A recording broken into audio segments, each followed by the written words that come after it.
Hi there, friends. It's April. So, I've had something really on my heart today to share. I had several doctor's appointments this week and an appointment with a health/life coach.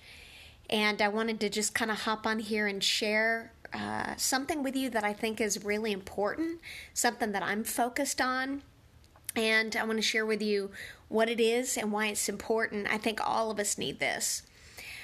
But oftentimes when we have a problem showing up in our business or even in our personal life, in our finances, our ability to generate revenue in our business, in our relationships, in our health, our weight, whether it's being overweight or being underweight, no matter what it is, right?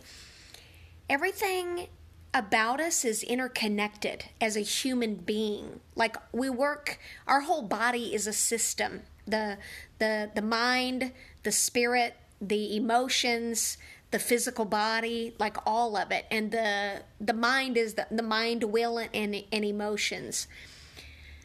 But whenever we have a problem that's reoccurring that keeps kind of showing back up, and we're like, I thought I worked on that, or it gets better for a little while and then it kind of goes back to that old problem again. And I'm like, why does this keep happening?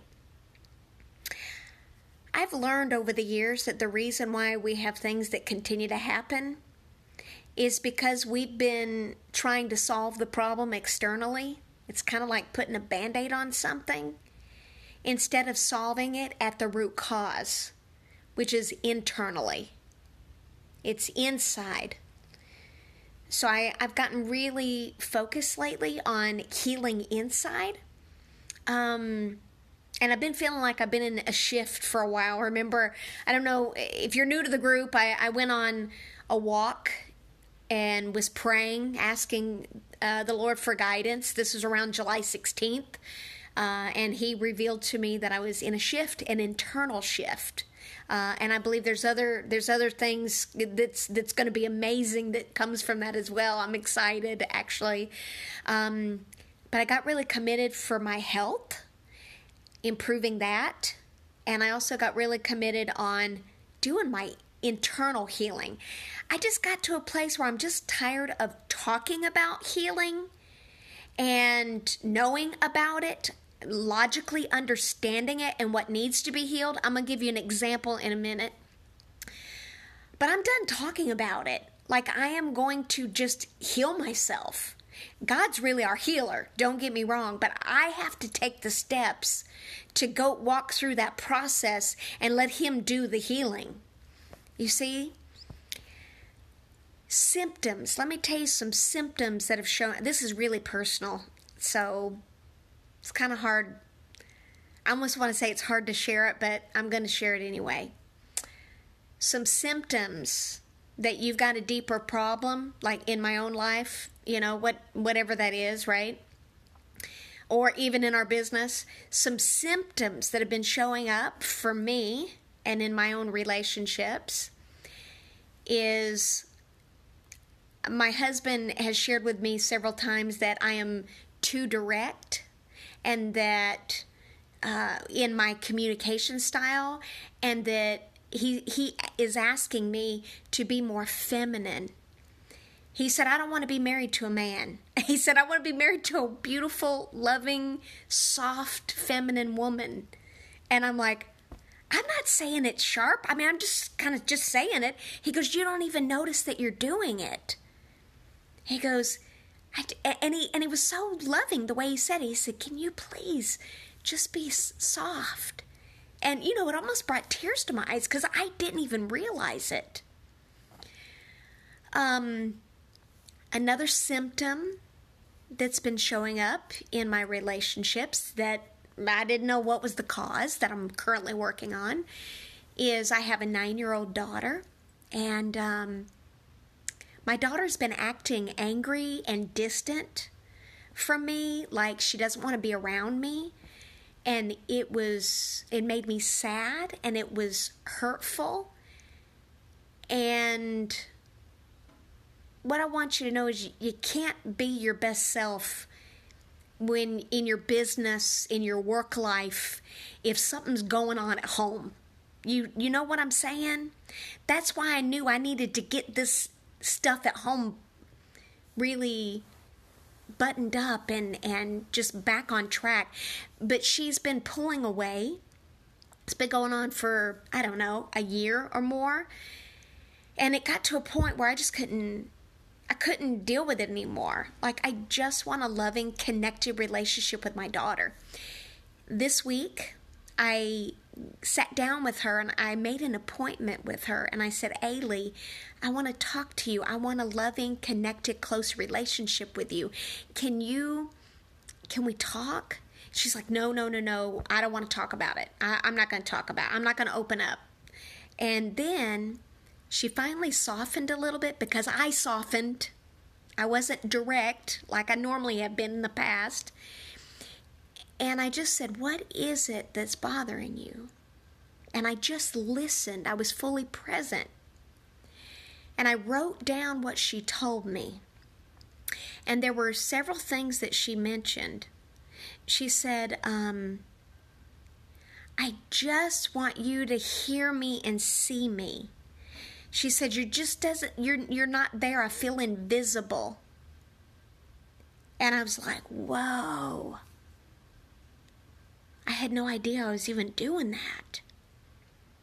Because when we get, I'm definitely consider myself a high achiever. I've kind of always been that. I'm a doing kind of person. And even when it comes to work, and there were times that I haven't been fully present. Like if she gets off the school bus and I'm still working on something for work, or writing a post for the next day, or client work or something like that, I'm like, okay, honey, I'll be right in there.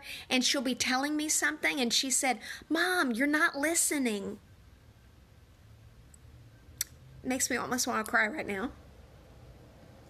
And she's right.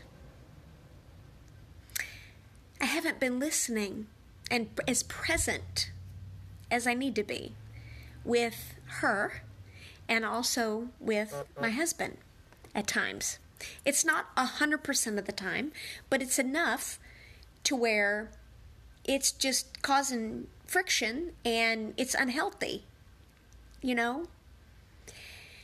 And then other symptoms of a deeper problem is just hiding out or holding back, or, I talk about this a lot, being too broad or too generic with your marketing message. All of that stuff, if you reverse engineer the personal problems and the business problems and the money problems, the health problems, if you reverse engineer those all the way back to the root cause, it links back to trauma from our childhood or early in our life, or wounding experiences. And all human beings have some form of trauma or some form of wounding experiences that create wound patterns of behavior that are subconscious. Some of them developed to be a safety mechanism to keep us safe. So I'm talking to my health/life coach this week, and I'm sharing with her what's going on with Ailey. I know this is kind of long. I wasn't even expecting to do this, but apparently somebody needs to hear this. And she shared with me that me being so direct and just kind of she said, you've been operating your life outside like here instead of here. It's almost like a disconnectedness, and that makes you disconnected from your relationships. Let me tell you how this shows up in business. If we have a protective mechanism to keep us safe. It's kind of like a wall we put up to keep us safe from being hurt, or safe from rejection, or safe from judgment. Not only do we subconsciously sabotage ourselves by watering down our messaging, we can also, it's like having an invisible barrier between you and the audience and what's really going on. It's a fear of intimacy. A fear of intimacy. And I'm not talking about the romantic type of intimacy that you're thinking about as far as relationships with your spouse or significant other. I'm talking about intimacy. It's like your ability to let your wall down, to let the layers of protection to come down, and our willingness to be vulnerable with other people in how we're being. So it's not about what we're doing, because everything we're doing sounds good. It sounds great, right? On a marketing video, or even in a interaction with your spouse or your child or whatever. But it's not fully letting people in. And it's totally subconscious. I wasn't even aware I was doing this.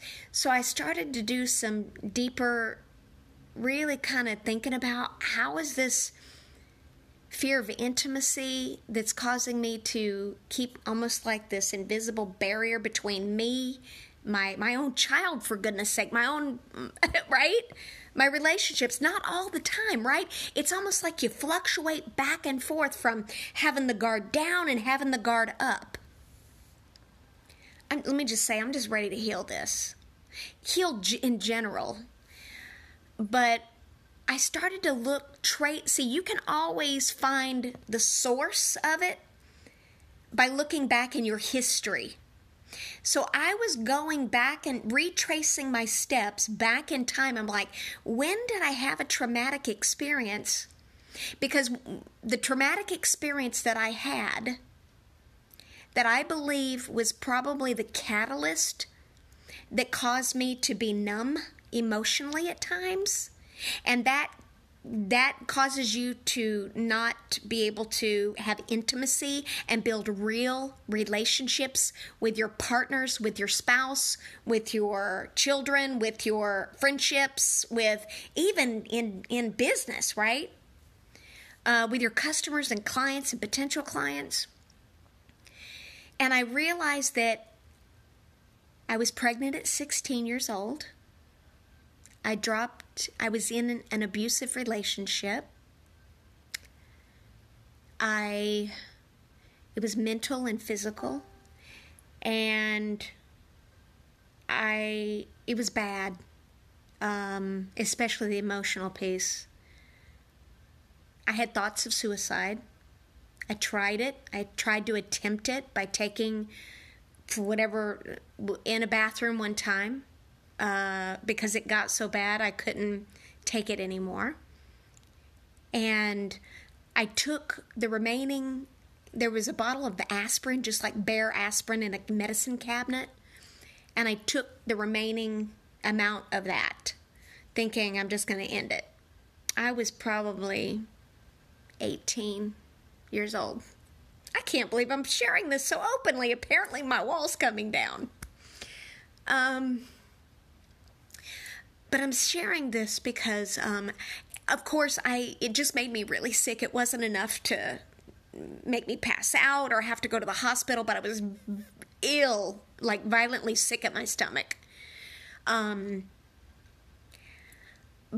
I left that relationship after 6.5 years. But that had a profound impact, probably more than what I even thought. That was when I started to numb my emotions. My coach said to me today even, she said, when Ailey shared that with you, she goes, how did that make you feel? And I said, I was sad. And she said, I heard you say that you were sad, but I don't feel that from you. And I said, whoa. Because I really am. Like, if I'm doing something that's making her feel invisible, obviously I don't want to do that, right? But I said, maybe I've just had some kind of a trauma from the past that made me numb emotionally, and which was a safety mechanism to keep me safe. And maybe something's going on with that. She said, that's exactly what's going on. I'm like, oh my gosh.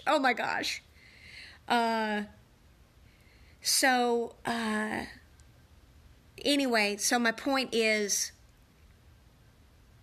I just want to encourage others that if you're tuning into this and listening to this, I believe it's no accident that you decided to watch this today.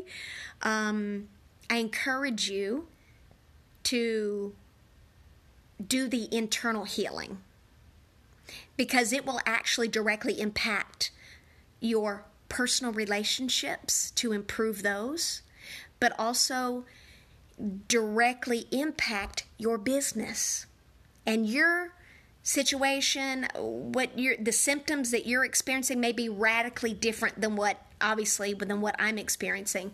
But those are just a few of mine, because I think there's a lot of us in here that are high achievers, that are you're very caring, but you're used to doing things and you get things done quickly. You're working on building a business, and you're somewhat overwhelmed like I am, and you're doing a lot of things in your family, doing the dishes and laundry. Geez, that never ends. Plus making meals and grocery shopping and taking care of kids and running the business. And I know there's some dads and men and women in here. We just have a lot of stuff going on, you know? So it all made sense when I went on that walk on July 16th, and in prayer, the Lord revealed to me that I am in an internal shift. And I understand now what he was saying. There's a healing that's taking place internally that needed to take place, instead of just sweeping it under the rug or thinking, well, I read a couple of books on it. I thought that was healed, right? But you'll always know if you've got symptoms showing up, whether there's more work to be done internally or not. It is for me always. And I'm one to I don't marinate in the pain. I don't marinate in the wound. I see it as really understanding it, feeling into it, dealing with it, healing it, and then moving on from it. Like, don't look back, just move on. Let God do the work for the healing, but I'm there and available to go through that process. You know? It's going to make me a better leader. All of us the same. A better mom, a better wife, a better entrepreneur, a better whatever it is I decide to do in my life. It doesn't matter where we're at, whether we're working as an employee and we're on a team, or an entrepreneur, or whatever it is that we do. But I just wanted to share the importance of that and kind of my own journey. It feels liberating. I feel excited. I feel a sense of relief. I feel like a weight's starting to lift. And I've seen improvements, like already in like just a few weeks. Well, since July 16th, with my daughter, she's hugged me, snuggling up next to me on the couch, giving me a little kiss here. And I'm like, yes, that's what I want. That is really most important. You know, I want to make sure I got my priorities in order also. God first. Let's get up, spend time with the Lord every morning, lay in bed. Thank you, Lord. From there, I spend time with Him in His presence. And then I get up, I make a cup of coffee. I get Ailey up, get her ready and on the bus, and I'm present with her. I'm practicing this. It's easier and easier.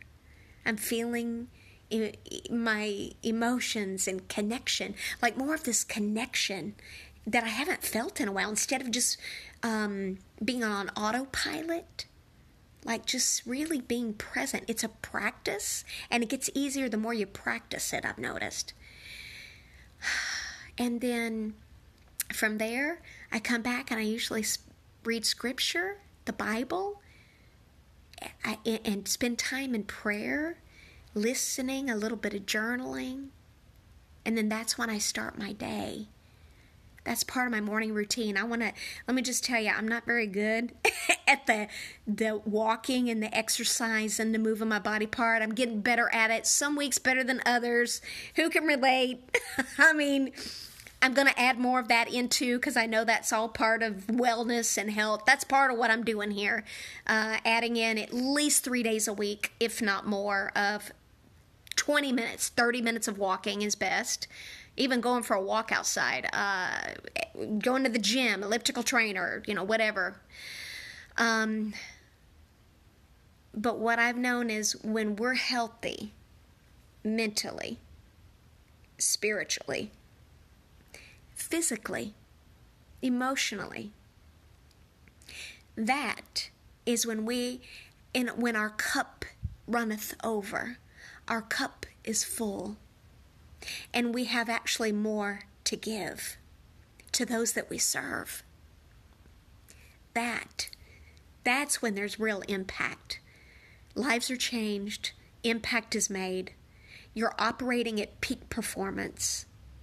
You're operating out of your genius zone, and you're fulfilling your calling. All right, so I know this was kind of long, and I did not expect to get on here and go this deep, but I guess that's a sign that I'm opening up more, that's a good thing. I've been needing to do this. Anyway, let me see. I don't have my glasses on. Let me see who's on here. Oh, hi, Kimberly. Hi, I'm trying. I need to upgrade my glasses. Clearly, see, Deneen, Heather's on here. Hi, I'm so glad that you're watching. Oh, so grateful that you're here and taking time to see this, because I care about you. I really do. I was praying about this years ago. I'm like, Lord, I loved them before I even met them. All those people that are in my group and that subscribe to my YouTube channel and even my email list. I said I loved them before I even met them. Like I knew somehow it was destiny that our paths would cross. I've always felt that. Maybe you have too, about people in your life. And not just for business. I'm talking about even for real friendship, too. Let's see who else is on here. Is this resonating with anyone? If you miss the first part of this, I encourage you to go back and see the rest. But if this is resonating or something kind of clicked for you, or made you think of something, maybe just a good reminder, or I need to get back on my health or something like that, I'd love for you to share it in the comments below, just so I know that this was helpful. But either way, it was helpful for me to even just be vulnerable enough to even share it. So, all right. Have a fantastic evening, and I'll see you soon. Bye.